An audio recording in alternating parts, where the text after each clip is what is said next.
এ বাবা তোমরা তো জানো না, ও মা, হযরতে ফাতেমা কেমন বিবি ছিলেন। হযরতে ফাতেমা হাদিসের কিতাবের মধ্যে লেখে, হযরতে ফাতেমা জোহরা রাদিয়াল্লাহু তাআলা আনহার ঘরে একবার 3 দিন যাবত খানা নাই। কয়দিন?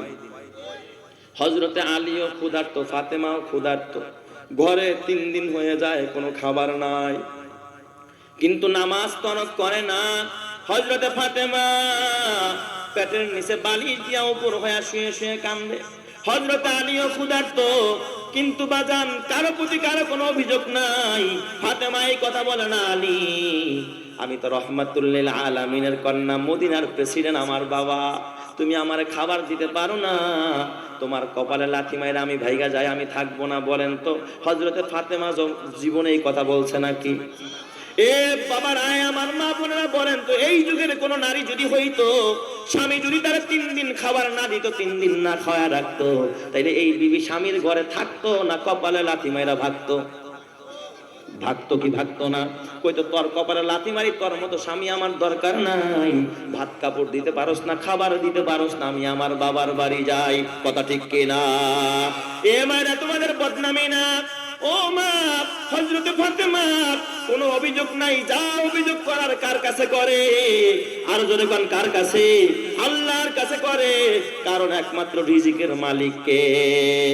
শামস কমারে সুরখে জমি আঞ্জুম আখতর, দশতে দিওয়াল ওয়াদিয়ে সাহারা ও সমন্দর, মোরা মুলক তাম দজু তৈর কবুতর, শাম সেহার জুলম তুজু আহমার আসগর, গুলজার গুল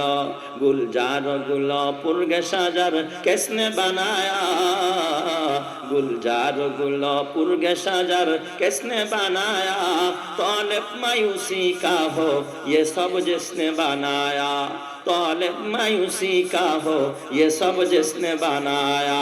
जोरे कोन सब किछु बानाइছেন কে? অতএব রিজিকের মালিক কে?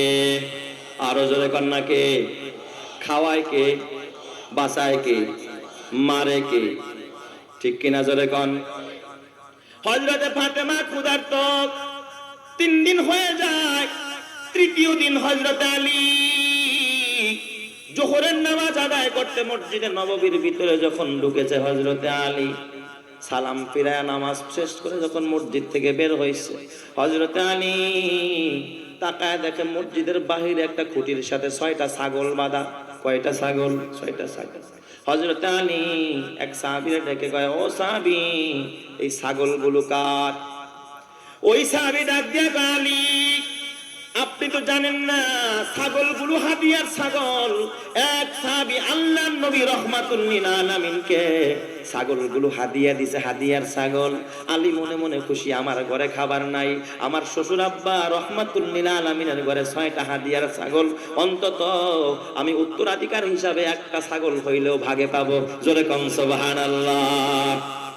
হযরত আলী বাসায় গিয়া বিবি ফাতেমারে ডাক দিছে।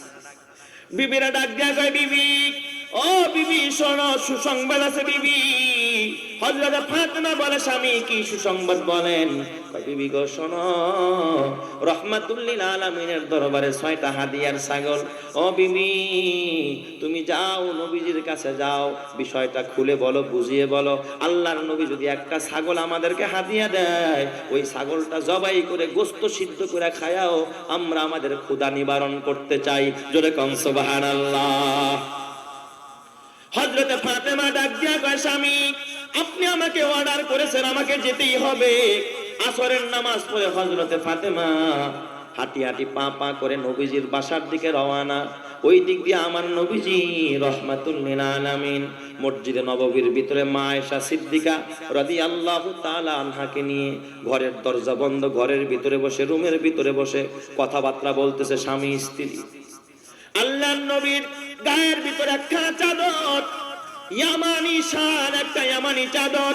আমার নবীর চেহারাতে এমনি চাঁদের মতো সুন্দর, আবার নবীর গায়ে যখন ইয়ামানি চাদর, চেহারার নূর বাড়ছে না কমছে। নবীজি চাদর গায়ে বসা, পাশেই মা আয়েশা সিদ্দিকা বসা, স্বামী স্ত্রী কথা বলতেছে, ঘরের দরজা বন্ধ। ওই দিক দিয়ে হযরতে ফাতেমা আস্তে আস্তে ঘরের দরজায় সন্ধ্যা হয়ে গেছে। হাদিসের ভিতরে লেখা, হযরতে ফাতেমা দরজার মধ্যে আইসা কোনো আওয়াজ নাই, জবানে কিছু বলে না, হাত দিয়া ইয়াকরাউল বাব, হযরতে ফাতেমা এইভাবে দরজার মধ্যে খটখটাইছে, দরজার মধ্যে হাত দিয়ে আওয়াজ দিছে। হযরতে আয়েশা সিদ্দিকা রাদিয়াল্লাহু তাআলা আনহা বলেন, এই হাদিসের রাবী মা আয়েশা সিদ্দিকা, মা আয়েশা সিদ্দিকা বলেন, যখনই ওই ঘরের খটখটানির আওয়াজ আমার নবীজির কানে আসছে, আল্লাহর নবী এমন জোরে লাফ দিয়ে দাঁড়াইছে, নবীজির গায়ের যে চাদর মোবারক ছিল, চাদর মোবারক গা থেকে খুলে জমিনের মধ্যে খসে পড়ে গেছে। জোরে কোন সুবহানাল্লাহ। মা আয়েশা সিদ্দিকা বলেন, ফিদাকা আবি ওয়া উম্মি ইয়া রাসূলুল্লাহ, নবীজি গো, আমার মা বাবা আপনার জন্য কুরবান, আপনি কেন তাড়াহুড়া করলেন? ইয়া রাসূলুল্লাহ, যিনি বাজে দরজায় আসছে, প্রয়োজনে আসছে, প্রয়োজন না মিটায়া যাবে না, আপনি কেন তাড়াহুড়া করলেন? এত তাড়াহুড়া করতে গিয়া গায়ের চাদর মোবারক পর্যন্ত জমিনের মধ্যে খুলে পড়ে গেল। নবীজি, ওগো নবীজি, এত তাড়াহুড়া করলেন কেন? এত ব্যস্ত কেন হয়ে গেলেন? আপনি তো শিক্ষা দিয়েছেন কোনো কাজে তাড়াহুড়া করতে নাই।